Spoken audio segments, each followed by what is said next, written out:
അഖിലും ജയനും ഉസ്മാനും ഞങ്ങൾ 4 പേര് കൂടിയാണ് ഈ സ്ഥാപനം നടത്തുന്നത്.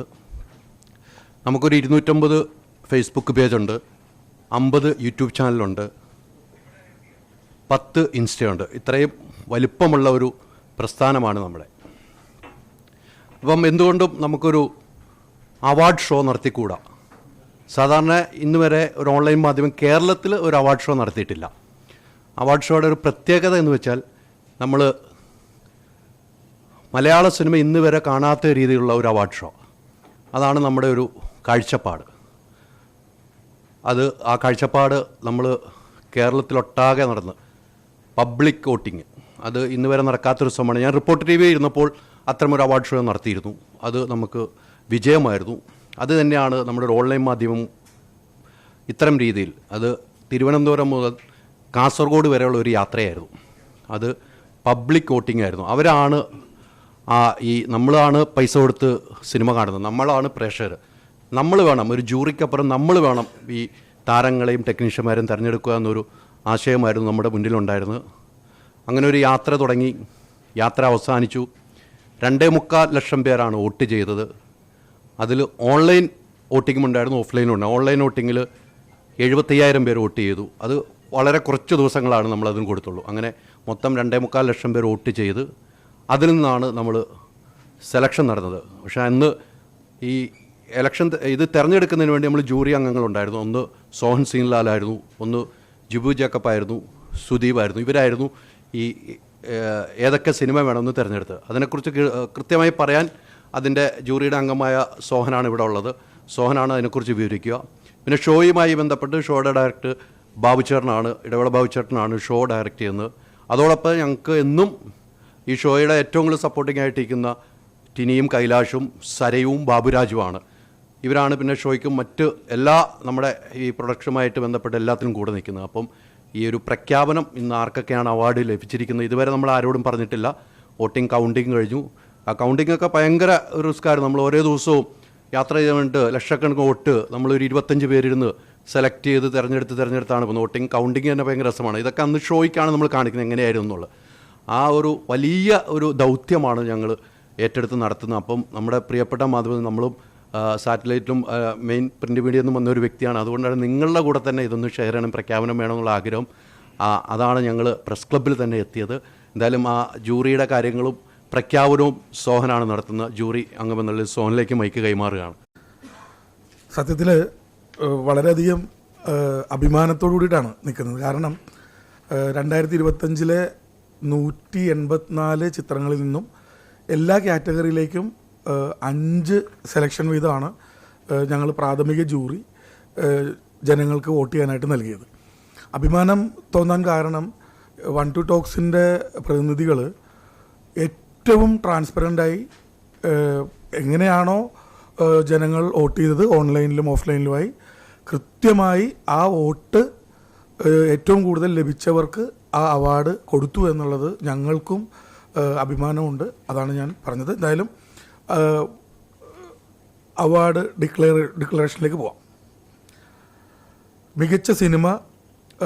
ഈ അവാർഡിൻ്റെ മറ്റൊരു പ്രത്യേകത, ഓരോ അവാർഡും അന്തരിച്ച ചലച്ചിത്ര പ്രതിഭകളുടെ പേരിലാണ്. അപ്പോൾ അതും ഞാൻ വായിക്കാം. മികച്ച സിനിമ ചെമ്മീൻ്റെ നിർമ്മാതാവായ ബാബു സേട്ടിൻ്റെ പേരിലുള്ള അവാർഡാണ്. അത് തുടരും എന്ന സിനിമയ്ക്കാണ്. നിർമ്മാണം രഞ്ജിത്ത്, സംവിധാനം തരുൺമൂർത്തി. മികച്ച ജനപ്രിയ ചിത്രം അന്തരിച്ച സംവിധായകൻ സിദ്ദിഖ് സാറിൻ്റെ മെമ്മോറിയൽ പുരസ്കാരമാണ്.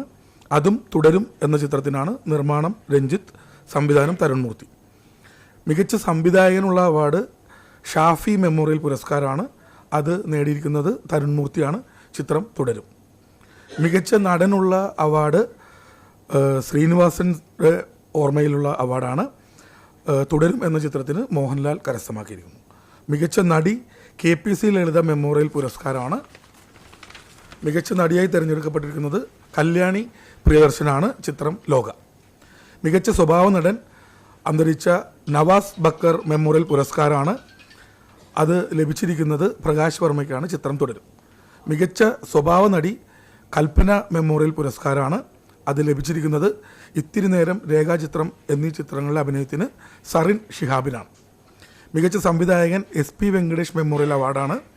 അത് ജെയ്ക്സ് ബിജോയ് മിന്നൽവള, ചിത്രം നരിവേട്ട. കൺമണിപ്പൂവെ, ചിത്രം തുടരും.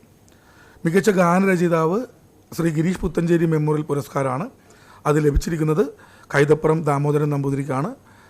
ഗാനം മിന്നൽവള, ചിത്രം നരിവേട്ട. മികച്ച തിരക്കഥാകൃത്ത് സച്ചി മെമ്മോറിയൽ പുരസ്കാരമാണ്. അത് എക്കോൻ്റെ തിരക്കഥാകൃത്ത് ബാഹുൽ രമേശിനാണ് ലഭിച്ചിട്ടുള്ളത്. മികച്ച ഛായാഗ്രഹണം ഷാജിയൻ കരുൺ മെമ്മോറിയൽ പുരസ്കാരം ലോകയുടെ ഛായാഗ്രഹണം നിർവഹിച്ച നിമിഷ് രവി കരസ്ഥമാക്കിയിരിക്കുന്നു. മികച്ച എഡിറ്റർ ഹരിഹരപുത്രൻ മെമ്മോറിയൽ പുരസ്കാരം Chaman Chacko, officer on duty, ലോക. മികച്ച കലാസംവിധാനം സാബു പ്രവത എന്ന ആർട്ട് ഡയറക്ടറുടെ പേരിലുള്ള മെമ്മോറിയൽ പുരസ്കാരമാണ്. അത് കരസ്ഥമാക്കിയിരിക്കുന്നത് വിനീഷ് ബംഗ്ലനാണ്, ചിത്രം ലോക. മികച്ച ഹാസ്യതാരം ഇന്നസെൻറ്റ് മെമ്മോറിയൽ പുരസ്കാരം പടക്കളം എന്ന ചിത്രത്തിലെ പ്രകടനത്തിന് ഷറഫുദ്ദീൻ കരസ്ഥമാക്കിയിരിക്കുന്നു. മികച്ച ഗായകൻ P. ജയചന്ദ്രൻ മെമ്മോറിയൽ പുരസ്കാരം MG ശ്രീകുമാർ, കൺമണിപ്പൂവെ, ചിത്രം തുടരും. മികച്ച ഗായിക വാണി ജയറാം മെമ്മോറിയൽ പുരസ്കാരം കരസ്ഥമാക്കിയിരിക്കുന്നത് KS ചിത്ര, നെഞ്ചിൽ പണ്ടേ നോവായി, ചിത്രം പൊന്മാൻ. മികച്ച ബാലതാരം അന്തരിച്ച തരുണി സജ്ജേവ് എന്ന ബാലതാരത്തിൻ്റെ പേരിലുള്ള മെമ്മോറിയൽ പുരസ്കാരം കരസ്ഥമാക്കിയിരിക്കുന്നത് ലോക എന്ന സിനിമയിലെ പ്രകടനത്തിന് ദുർഗ C. വിനോദാണ്. ഇത്രയാണ് അവാർഡുകൾ. മറ്റ് ഇവൻറ്റിനെ പറ്റിയിട്ടും അവാർഡ് ഷോയെ പറ്റിയിട്ടും ഷോ ഡയറക്ടർ ഇടവള ബാബുച്ചേട്ടൻ വിശദീകരിക്കുന്നത്. നമസ്കാരം. കുറച്ചു കാലമായി നേരിട്ട് കണ്ടിട്ട് കേരളത്തിലെ ഒട്ടുമുഖ്യ മാധ്യമങ്ങളുടെയും സഹകരിച്ച് ഒരുപാട് ഷോകൾ ചെയ്യാൻ ഭാഗ്യമുണ്ടായിട്ടുള്ള ഒരാളാണ് ഞാൻ. പ്രത്യേകിച്ചും ഒരുപാട് ഫിലിം അവാർഡുകൾ. അപ്പോൾ ഈ കാലഘട്ടത്തിൽ, കാരണം ഒരു വർഷം 8ഉം 10ഉം ഫിലിം അവാർഡ് നടന്ന കാലഘട്ടത്തിൽ ഇന്നിപ്പോൾ 1ഓ 2ഓ ഫിലിം അവാർഡ് മാത്രമാണ് കഴിഞ്ഞ കുറച്ച് കാലങ്ങളായിട്ട് നടക്കുന്നുള്ളൂ. അപ്പോഴാണ് ഹൈദരാലിയായിട്ട് ഇങ്ങനൊരു ആലോചന വന്നത്. അപ്പോൾ തീർച്ചയായിട്ടും ഒരു ഓൺലൈൻ മാധ്യമം ഒരു ഫിലിം അവാർഡ് നടത്തുക എന്നുള്ളത് കേരളത്തിലെ ആദ്യത്തെ കാര്യമാണ്. ആ ചുമതല എന്നെ ഏൽപ്പിച്ചപ്പോൾ വളരെ സന്തോഷത്തോടു കൂടി തന്നെയാണ് ഞാൻ ഏറ്റെടുത്തിട്ടുള്ളത്. പിന്നെ അതിനെ എങ്ങനെയൊക്കെ വ്യത്യസ്തമാക്കാം എന്നുള്ള ചിന്തകളിൽ നിന്നാണ് നമ്മൾ ഇന്ന് നമ്മളോടൊപ്പം ഇല്ലാത്ത പ്രധാനപ്പെട്ട ടെക്നീഷ്യൻസിൻ്റെയും അല്ലെങ്കിൽ ആർട്ടിസ്റ്റുകളുടെയും പേരിൽ നമുക്ക് ഈ പുരസ്കാരം കൊടുക്കാം എന്നുള്ള തീരുമാനത്തിലേക്ക് എത്തുന്നത്. അങ്ങനെയാണ് അതിപ്പോൾ ഓരോ വർഷവും മാറിക്കൊണ്ടിരിക്കും. അതേ പേരുകൾ തന്നെ ആയിരിക്കണം എന്നില്ല. ഇത് തുടർന്നും നടത്തണം എന്നുള്ള ആഗ്രഹത്തിൽ തന്നെയാണ് മുന്നോട്ട് പോകുന്നത്. കാരണം ഒരുപാട് പ്രതിസന്ധികളുണ്ട്. ഇന്നിപ്പോൾ ഒരു ഷോ ചെയ്യാമെന്ന് പറഞ്ഞു കഴിഞ്ഞാൽ ആദ്യത്തെ പ്രതിസന്ധി ഇതിൻ്റെ IPR ആക്റ്റുകൾ ഒരുപാട് പ്രശ്നങ്ങളാണ്. ഒരു പാട്ട് പാടണമെങ്കിൽ ആ ഗായകന് അതിൻ്റെ നിയമവശം നോക്കണം. കാരണം അതിന് റൈറ്റ്സ് ഉണ്ടോ, ഈ ഒരു ചാനലിൽ അത് ഇടണമെങ്കിൽ അവിടെ റൈറ്റ്സ് ഉണ്ടോ, ഇങ്ങനെ 100 പ്രശ്നങ്ങളാണ് ഒരു ഷോ ചെയ്യുമ്പോഴുള്ള നമ്മൾ ഫേസ് ചെയ്യുന്ന കാര്യങ്ങൾ.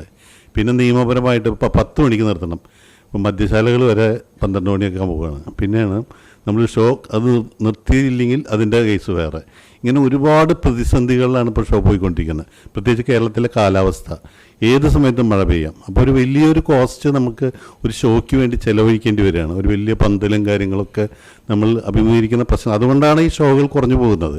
ആ ഒരു കാലഘട്ടത്തിലാണ് ഇപ്പോൾ 1-2 ടോക്സ് ഇങ്ങനൊരു അവാർഡുമായിട്ട് വന്നിട്ടുള്ളത്. എന്തായാലും ഏറ്റവും നന്നായി അത് നടത്താൻ ശ്രമിക്കും. പരമാവധി കലാകാരന്മാർ അവിടെ എത്തും. തീർച്ചയായിട്ടും സാധാരണ ഒരു ഫിലിം ഷോ പോലെ തന്നെയാണ് നമ്മൾ പ്ലാൻ ചെയ്യുന്നത്. 3 മണിക്കൂർ ദൈർഘ്യമുള്ള ഒരു ഷോയായിരിക്കും. അത് കടവന്ത്ര രാജീവ് ഗാന്ധി സ്റ്റേഡിയത്തിലാണ്, നമ്മൾ ഇൻഡോർ സ്റ്റേഡിയത്തിലാണ് നടത്തുന്നത്. 24-ാം തീയതി, മെയ് 24-ാം തീയതി വൈകിട്ട് 5 മണി മുതൽ 10 മണി വരെയാണ് നമ്മൾ ചാർട്ട് ചെയ്തിട്ടുള്ളത്. അപ്പോൾ എല്ലാവരുടെയും സഹകരണം ഉണ്ടാവണം. ഈ ഷോ ഗംഭീരമായാലേ ഇനിയും തുടർന്ന് ഷോകൾ നമുക്ക് ചെയ്യാൻ പറ്റുള്ളൂ. അതുകൊണ്ട് പ്രത്യേകിച്ച് മാധ്യമ സുഹൃത്തുക്കൾ, പ്രത്യേക മാധ്യമം തന്നെയാണ് ഇത് ചെയ്യുന്നത്. അതുകൊണ്ട് എല്ലാവരും സഹകരണം ഉണ്ടാവണം. ഈ ഷോ നന്നാക്കാൻ ഒപ്പം നിൽക്കണം. പിന്നെ ഫിലിം ഇൻഡസ്ട്രിയിലുള്ള എല്ലാ സംഘടനകളെയും ഉൾപ്പെടുത്തിക്കൊണ്ട് തന്നെയാണ് ഈ ഷോ ചെയ്യുന്നത്. Thank you very much. ബിസിനസ്സും ഷോ എല്ലാം കൂടുതൽ എക്സ്പീരിയൻസ് കിട്ടിയ ഒരാളോടൊപ്പം, അതായത് ബാബുചേട്ടനോടൊപ്പം 10 വർഷം മുമ്പ് മുതൽ അസിസ്റ്റ് ചെയ്യുന്ന രീതിയിൽ നിൽക്കുന്ന ആൾക്കാരാണ് ഞങ്ങൾ. ഇപ്പോൾ കഴിഞ്ഞ അമ്മയുടെ കുടുംബസംഗമത്തിനും ഡയറക്ടേഴ്സ് ടീമിലുണ്ടായിരുന്ന ഒരാളെന്ന നിലയിൽ 3 സൂപ്പർ സ്റ്റാർസിനെ കോർഡിനേറ്റ് ചെയ്യാനും അവരെ വെച്ചിട്ട് ഷോ ചെയ്യാനും ഒക്കെ സാധിച്ചു. അപ്പോൾ ആ ഒരു എക്സ്പീരിയൻസ് കൊണ്ടായിരിക്കും ഹൈദരാലി നമ്മളെ ഈ ഒരു ഉത്തരവാദിത്തം ഏൽപ്പിച്ചത്. അപ്പോൾ ഇത്തവണയും ബാബുചേട്ടൻ്റെ കൂടെ നിൽക്കുക എന്നുള്ളതാണ്. നമ്മളെ പണി പഠിപ്പിച്ച ആൾ, നമ്മളെ അമ്മയിലെടുത്ത ആൾ, അമ്മയിൽ എക്സിക്യൂട്ടീവ് മെമ്പറായിട്ട് 10 വർഷം എന്നെ നിലനിർത്തിയ ആൾക്കാർ എന്നുള്ള നിലയിൽ അദ്ദേഹത്തിനോടൊപ്പം കുറേ നാളുകൾക്ക് ശേഷം ഒരുമിച്ച് ചെയ്യാനുള്ള വളരെ സന്തോഷം. കാരണം എപ്പോഴും ഇദ്ദേഹത്തിനോടൊപ്പം പ്രവർത്തിക്കുമ്പോൾ ഓരോരോ പുതിയ എക്സ്പീരിയൻസും ടെക്നോളജിയും നമ്മൾ പരിചയപ്പെടുത്തുന്നു എന്നുള്ളതാണ്. ഇപ്പോൾ ഒരുപാട് ഷോ കോഴിക്കോടൊക്കെ ഇപ്പോൾ ചെയ്തുകൊണ്ടിരിക്കുന്നു. മറ്റേ ഭജൻസിൻ്റെ അല്ലേ, ഏതാണ്, നന്ദഗോവിന്ദത്തിൻ്റെ ചെയ്യുന്നു, ഇപ്പോൾ ആഗമെന്ന് പറയുന്ന ഷോ.